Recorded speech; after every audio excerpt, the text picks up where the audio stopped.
Hello you guys, and welcome to the second video of 2024. The video that I had planned for this week is actually going to be very different than what I thought I was going to do.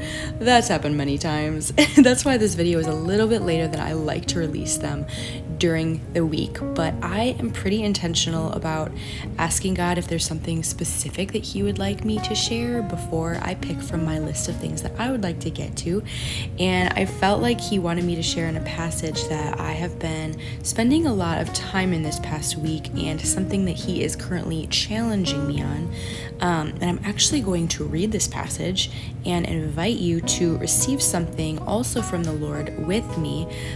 This passage is so rich. It is Isaiah 55, and it is out of the Old Testament, and it is a prophetic chapter talking to Israel about God's great gift to them after they had come out of exile. God's heart and intent for His people was then and is today the same. He desires to be Lord of our lives and for us to receive the great gift of grace that He has given to us. So this chapter is absolutely applicable to our own relationship with God today, and we all have something to receive from this. So as you listen to these words, I want you to prepare your heart and ask God, what do you want me to receive from this passage? Is it rest because you have been striving and you're weary? Is it comfort for pain with something that you are currently going through? Are you needing to learn how to live a life where God is what is filling you and not everything else that you are consuming? Maybe you're trying to numb things and you don't really know what you're feeling, and asking God where you're even at is where you're going to begin. That is amazing too. So we are going to read this passage. This is Isaiah 55, 1-9, NIV. Come all who are thirsty, and come to the waters. You who have no money, come buy and eat. Come buy wine and milk without money and without cost. Why spend money on what is not bread, and your labor on what does not satisfy? Listen to me and eat what is good, and you will delight in the richest of fare. Give ear and come to me. Listen that you may live. I will make an everlasting covenant with you, my faithful love promised to David. See, I have made him a witness to the people, a ruler and commander of the people. Surely you will summon nations you know not, and nations who do not know you will come running to you because of the Lord your God, the Holy One of Israel, for He has endowed you with splendor. Seek the Lord while He may be found. Call on Him while He is near. Let the wicked forsake their ways, and the unrighteous their thoughts. Let them turn to the Lord, and He will have mercy on them, and our God, for He will freely pardon. For my thoughts are not your thoughts, neither are your ways my ways, declares the Lord. As the heavens are higher than the earth, so are my ways higher than your ways, and my thoughts are higher than your thoughts.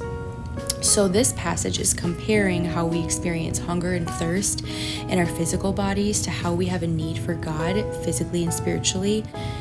And only the love of our Creator can satisfy the deepest longing of our soul. And when we do not fill ourselves with the one thing that we were created to be filled with, we will indeed be left hungry and thirsty and empty, no matter how many things we try to run to. Every other satisfaction fix is both empty and temporary in comparison to God's great love and fulfillment He wants to give you.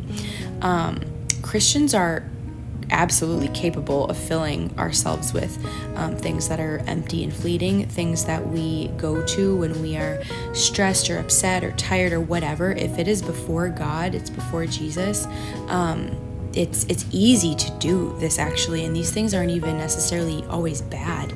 And spoiler alert, like, we all do this. There's no need to feel shameful about this. God is not into shame, he's into repentance. And this word just means to change one's mind or go another direction, or in other words, to make a change to what you're doing and how you're living. God is not surprised by when we act like human beings. He loves our humanity, but he has given us free will to choose him to be what fills us, and he desires to be where you run, and he will not leave you empty. So for me, what I'm taking away from this passage right now is I want to draw closer to God. I want to know more of his heart, and for him to keep transforming me. I want to hear his voice more clearly, and he's showing me that when I'm constantly distracting myself with other things or going to other things, when I'm anxious or stressed, or I'm getting that fix from something else that God could be filling, I am robbing myself from the intimacy with him that I'm praying for. So I'm praying for all of these things, but I'm doing things and letting other things in, that it's like this tug of war effect, if that makes sense. This has me also like considering the kind of music that I'm listening to, and even paying attention what I'm watching to in my downtime.